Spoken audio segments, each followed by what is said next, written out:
Windows and setting up a simple volume. So, and that's what, by the way, if you bought this system, you're trying to figure out how to fix it, go to start, type in disk management, diskmgmt, I think we'll get you there, and then initialize the drive. You'll be good. But it's easy to fix. It's just you should not have to fix an out-of-the-box issue with a pre-built computer.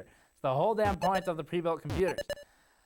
So anyway, the iWiPower system last year didn't have BIOS configured to run XMP, and that was after Linus's big secret shopper video that exposed similar issues previously.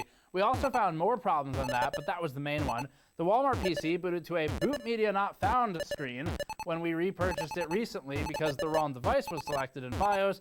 CyberPower is turned on and even had the right memory speed, but only had the 240GB SSD visible in Windows. The 2TB hard drive wasn't initialized or formatted, so it wasn't usable.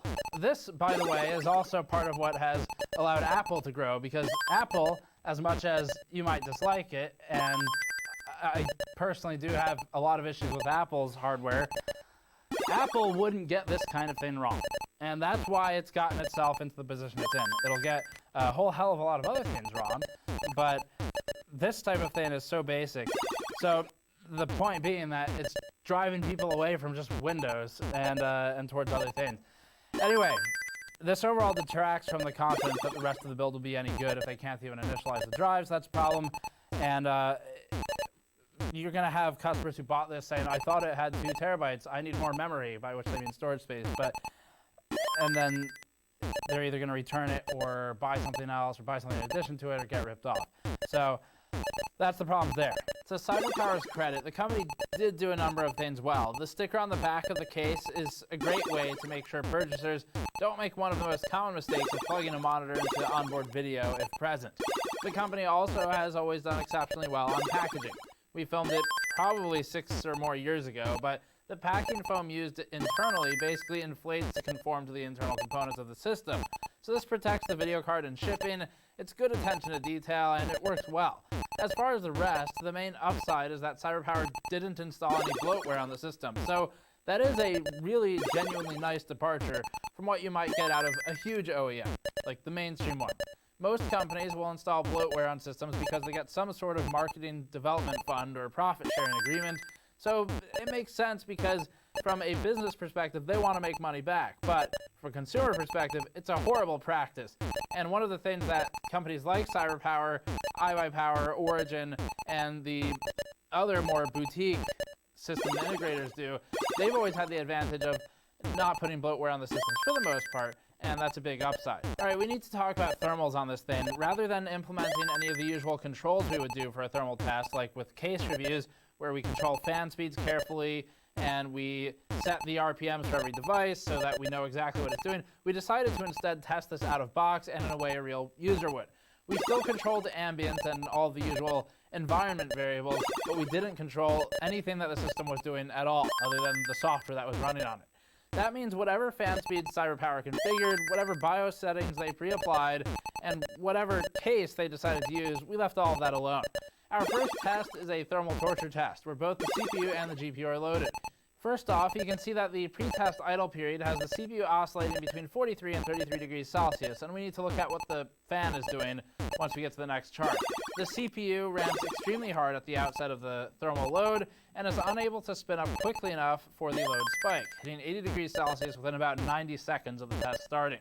Remember that this is an AMD 3700X CPU, so every 5 degrees Celsius or so increase will reduce the frequency of the processor. During the first load spike with the CPU and GPU combined, the CPU caps out at 95 degrees Celsius and the system only stays on thanks to thermal throttling, otherwise it would have shut down from TJ Maxx. The GPU is still steadily climbing at this point, and it ends up hitting about 94 degrees junction temperature. That's actually not as bad as we'd expect out of an AMD stock cooler, especially since it's a secondary exhaust in this choked enclosure. The GPU edge temperature is about 80 degrees, which is fine. It's not great, really, but it's okay. But of course, it's not impressive if the fan RPMs are deafening, so we'll need to check that as well. GDDR6 thermals are running about 85 degrees here, so we still have about 20 degrees of room for TJ Maxx in the memory. The system is running exceptionally hot for CPU and GPU, especially CPU, and this is overall an inexcusable lack of thermal awareness from CyberPower. Frequencies next. This is where we can really show how truly bad it is. We've intentionally zoomed the scale of this chart so that it's legible, since you wouldn't otherwise be able to read the frequency numbers.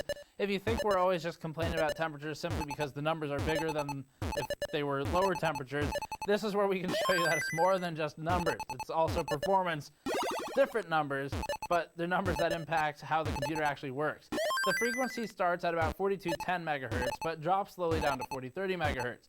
Eventually, during a heavy load spike, we sink to about 3900 megahertz average all-core frequency, and later to about 3870 megahertz.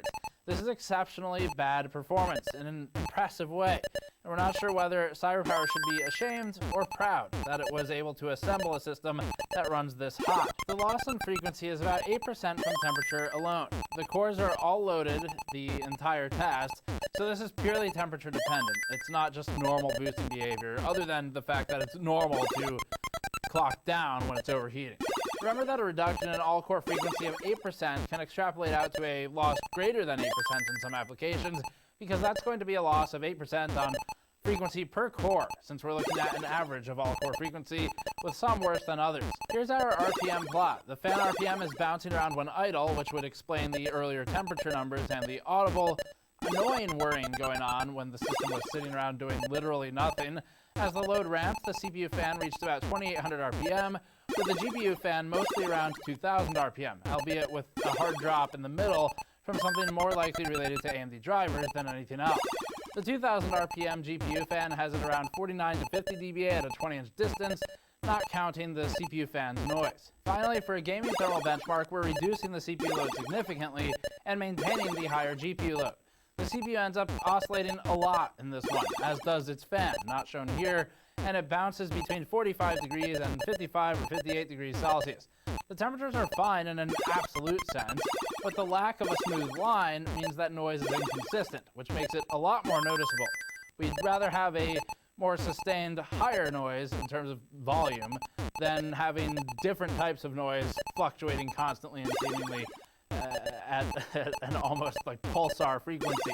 We could hear it whirring up and down from the next room over, and overall this is something that needs to be fine-tuned by the user if they want to not go crazy from it. The GPU edge temperature approaches 80 degrees Celsius, with the junction temperature at about 90 degrees Celsius. Even with a reduction in CPU load, this pre-built system is struggling to keep up for the GPU. Technically, everything is fine insofar as the GPU frequency isn't dropping, but it's not good. Now that we're through all of that, let's take the system apart and get a better understanding of how it's built. We'll cut over to a teardown shot that we took after we tested it, but before opening it or inspecting any of it. So it'll be a blind disassembly where we had no expectation of what was inside. The front is completely closed off.